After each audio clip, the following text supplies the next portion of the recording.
Venti and Zhongli are equally suspect gods, yet they go about it in different ways. Take, for example, when we ask Zhongli about sensitive information. He's a man of honor. He won't lie to us. He simply refuses to answer it. As for the bargaining chip that the Tsaritsa used to balance the scales, uncover that answer for yourself in your future journeys. Zhongli, you're a god. You've lived through thousands of years of history.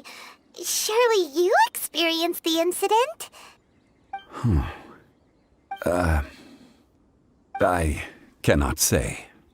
Why? Venti's a bit different, because you see, the rat bastard that is the animal archon is far too good a liar. Just watch this clip and see. Huh, it's you. Oh, isn't this Genu? Genu? Yup. Now that I've taken a closer look, you're a fan of Genu's works, aren't you? Yeah, he killed them niggas in Conria, bro. This was a politician-esque lie, bro. He has committed atrocities.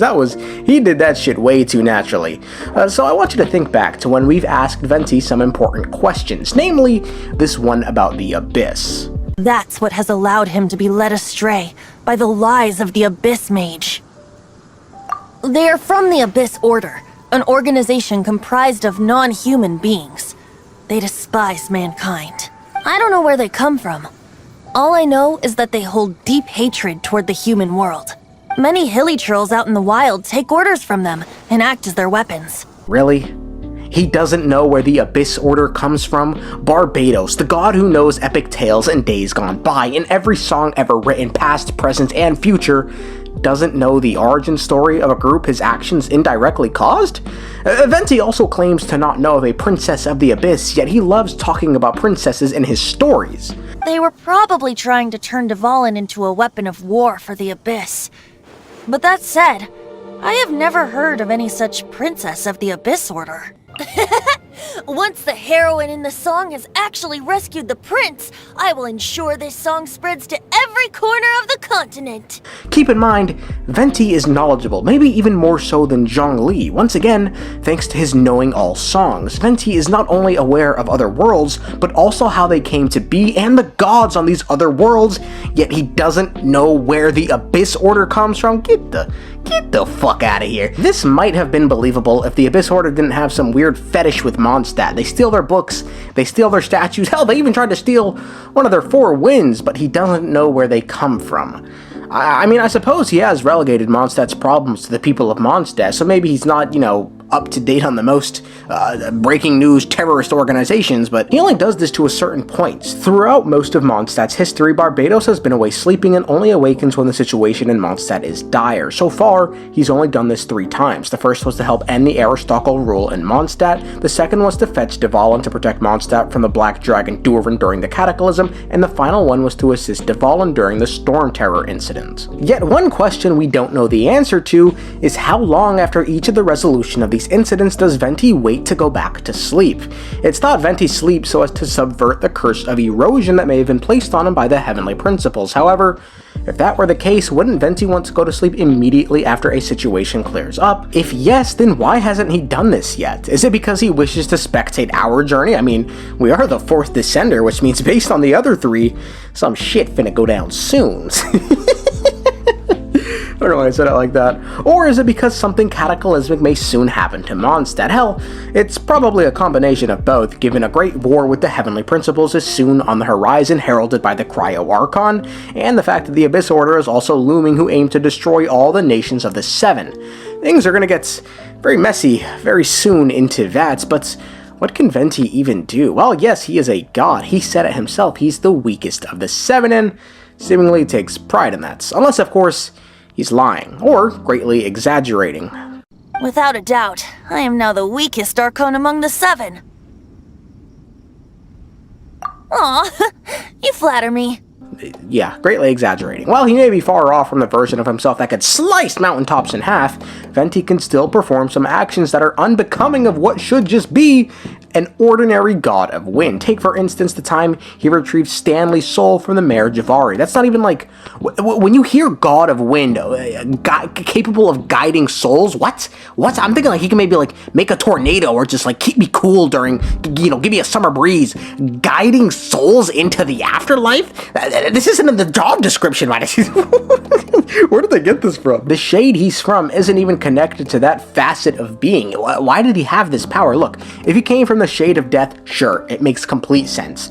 But he doesn't. He comes from the shade of time, Istaroth, from which he does have some powers that do bear some resemblance, such as time being no hurdle for all his knowledge, and the fact that he could control the winds of the past, whatever the fuck that means, to allow people like D-Luke and Razor to hear their parents' voices one last time. And while we're on the topic of Istaroth and Venti, let's discuss it, because it's the most mysterious, because I believe her to be the reason we have yet to see a second Venti story quest. For those unaware of what I'm talking about, Venti is thought to have come from Istaroth, the god of time and wind. One of Istaroth's aliases is the Thousand Winds, and as Venti's story tells us itself, quote, Venti was but a single thread of the thousand winds that roared through the northern lands. The reason this is so important is because of who exactly Istaroth is. She is no mere god like the archons, but rather they themselves refer to Istaroth as a higher power. Istaroth is a shade, meaning she stems directly from the primordial one, a progenitor god hailing from beyond the stars. She helped Thanes fight against the sovereigns and prep Tivat for humanity. So it's actually kind of funny. Venti is Istaroth's mother. Nope, I said that backwards. Istaroth is Venti's mother, so that means Thanes is, Venti's grandparents. So it's quite the family right there. Istaroth and Venti must have known each other, given at one point they were directly worshipped by the people of Mondstat together. There exists temples dedicated to Istaroth, and many sayings that link the two, like Animo brings stories while time nurtures them, and the seeds of stories brought by the wind and cultivated by time. However, something weird happened. Worship of Istaroth fell for some reason, and she's been all but forgotten about in contemporary to that. But why did this happen? Really think about it. Because people still worship Barbatos despite him never fucking showing up. So it can't have been Istaroth simply wasn't there. The only other person who can answer this question of what really happened is Venti. He's the one who knows what happened to one of the most important beings in Tivat, the Shade of Time. He's directly related to one of the most important beings of the heavenly principles. Although I will say, it really does bother me, the whole Venti guiding souls in the afterlife, just because think about it. Venti is connected to the Shade of Time, so his powers should be time related. Sort of like, think about it like this. The Shade of Life created Egeria, so what did Egeria do? She helped create life by turning Oceanids into humans. Venti's doing a whole 180 U-turn. Yeah, I got some time powers, but I'm also going to do some life and death powers by guiding some souls into the afterlife. That makes no sense if you really think. Maybe I've heard some theories that, Venti is connected to the Shade of Death, but it's like, Jesus, I don't know, this power is completely random. There are also other mysteries surrounding Venti, like what is the story he's telling of the Battle Pass, and where have we met Venti from before? Oh, that was a refreshing sleep. Traveler, we meet again. What? You don't remember me? Well, allow me to join you on your quest once again. I must see to it that the bards of the world tell the traveler's tales. Both of these ideas tie into the samsara theory, which is that's a gigantic can of worms that I can't be fucked to open right now. Look, all I'm saying is, Venti is a very mysterious god, and the reason why they haven't given us his second story quest is because obviously, he has some answers. He has some answers that he's willing to give us, but miHoYo is keeping him locked away in whatever little dungeon they keep all the important answers. So, until that time comes, I'm afraid we're left with, no answers. We have no answers.